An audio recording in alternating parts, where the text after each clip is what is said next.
Otep à tous, bien-aimés frères et sœurs.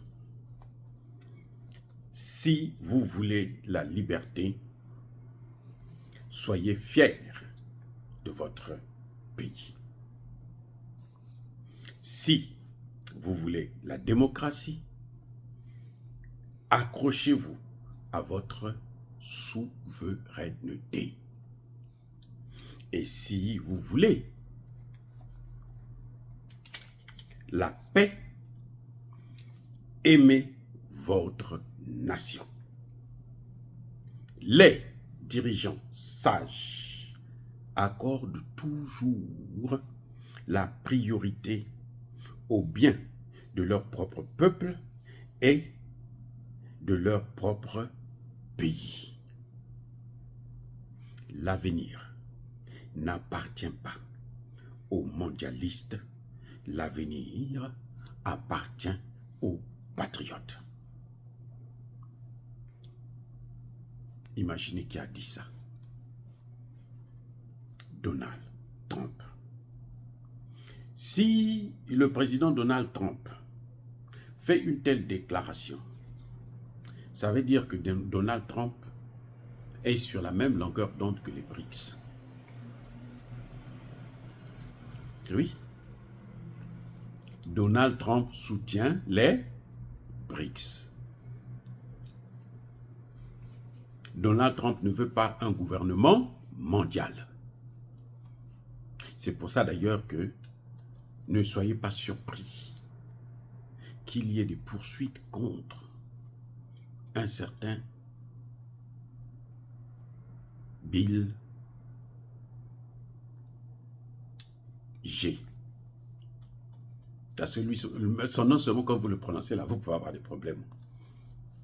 Le gars qui finance, qui est le propriétaire de l'OMS, l'Organisation mondiale de la santé, le propriétaire là, hein, celui qui finance, il finance plus que les États, plus que les États-Unis d'Amérique.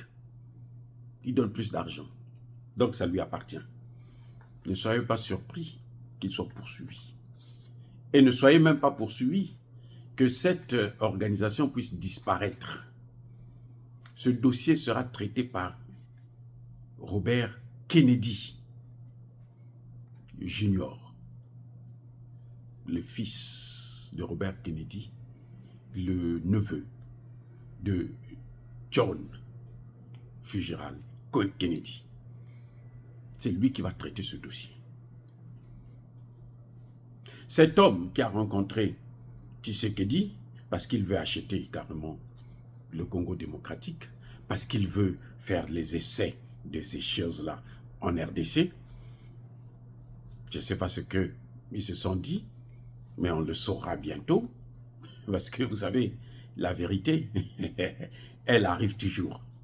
Elle vient lentement, mais elle arrive toujours. Donc Tshisekedi, ce qu'il est allé signer avec lui, là, les accords qu'ils ont eus là, nous allons le savoir, M. Tshisekedi.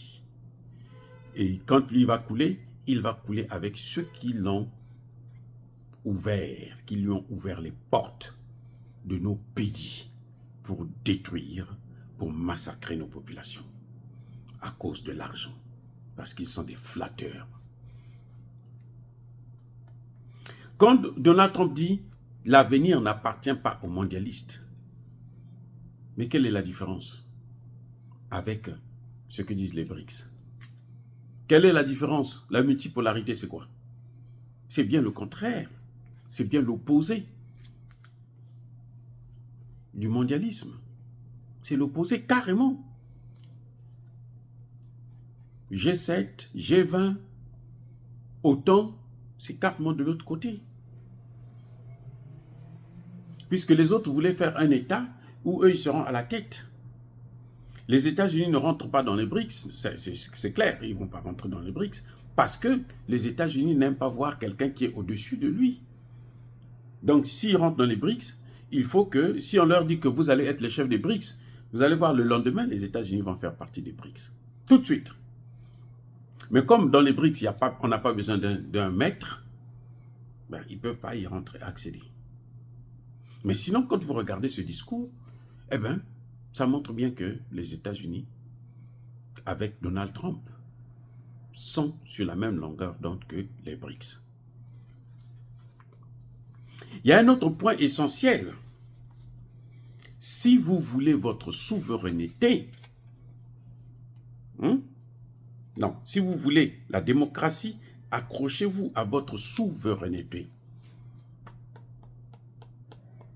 Oui, ça c'est très important pour l'AES. On vous demande la démocratie, on ne veut pas que vous puissiez être souverain.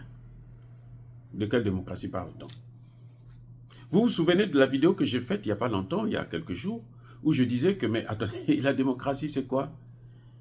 Il n'y a pas de démocratie chez nous, notamment en Afrique. Pourquoi?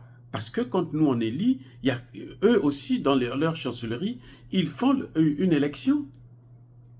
Ils choisissent qui va diriger notre pays. Et le dirigeant légitime, c'est celui que eux ils auraient choisi. Et vous allez nous parler de la démocratie? Donald Trump vous nous dit, non, la souveraineté d'abord. Si vous n'avez pas la souveraineté, vous ne pouvez pas avoir la démocratie. C'est ça que Donald Trump est en train de dire ici. Dans cette thèse-là, nous voyons bien que si vous n'avez pas de souveraineté, ben, vous n'avez pas de démocratie. Ceux qui contrôlent votre pays, c'est ceux-là qui doivent élire. La démocratie, c'est le pouvoir du peuple. Mais si ce n'est pas le peuple qui contrôle le pays, si ce n'est pas le peuple qui a le pouvoir sur ce pays, alors celui qui a le pouvoir, c'est lui qui élit. C'est pour ça que quand j'ai contesté, il y a beaucoup qui se sont dit, mais non, toi, on dirait que tu soutiens Alassane Ouattara, tu soutiens Sassou Nguesso. Non. On n'a pas besoin de soutenir Sassou Nguesso ou de le critiquer pour dire que ce n'est pas à Macron de venir enlever Sassou, enlever Biya, enlever Alassane Ouattara. Non, c'est pas à Macron. Ça, moi, je m'inscris en faux. Je m'oppose à cette thèse. Oui, ce n'est pas l'affaire d'Emmanuel Macron. C'est notre affaire à nous, Africains. Si nous critiquons, moi je critique beaucoup les dirigeants africains, mais quand je critique, parce que je suis africain, je ne vois pas ce qu'ils font de bon pour moi. C'est tout à fait normal que je puisse critiquer. La politique, c'est ça. La politique, on vote pour quelqu'un qui va régler tes problèmes à toi, pas les problèmes de l'autre. Oui, pas les problèmes de ton voisin, tes problèmes à toi. Est-ce que tes enfants vont aller à l'école? Est-ce que toi, si tu tombes malade, tu peux te faire soigner? Est-ce que tu as quelque chose, tu as le travail pour amener la nourriture sur la table à la maison? Est-ce que si le gouvernement ne fait pas ça, je vois pourquoi tu vas soutenir un tel gouvernement. Il faut être idiot, il faut être ridicule et vulgaire, un imbécile pour pouvoir continuer à soutenir quelqu'un qui ne résout pas tes problèmes. Tu ne peux pas aller te faire soigner, tu ne peux pas avoir à manger, tu ne peux pas avoir de travail, tu as des diplômes, tu n'as pas de travail, et tu vas soutenir un tel gouvernement. Mais il faut être bête. Que, si tu es diplômé, ce n'est pas la peine, il faut repartir à l'école, parce que les diplômes, là, ça ne suffit pas. Oui, donc voilà, Donald Trump est en train de nous dire ici que les pays de l'AES ont raison. La souveraineté précède la démocratie. Il n'y a pas de souveraineté, de démocratie sans la souveraineté. Sinon, c'est une fausse démocratie. Ce n'est pas possible. Eh oui. Donc, Donald Trump interpelle même d'autres dirigeants africains qui passent leur temps à vouloir s'enrichir seuls et qui ne s'occupent pas de leur population. L'école est complètement oubliée, le domaine de santé disparu, l'agriculture, il n'y a rien, les gens ne peuvent pas manger à leur faim, l'autosuffisance alimentaire, impossible de l'atteindre. Eh bien, ce n'est pas des dirigeants sages. Et nos pays africains, là, ceux qui sont dans cette situation le savent.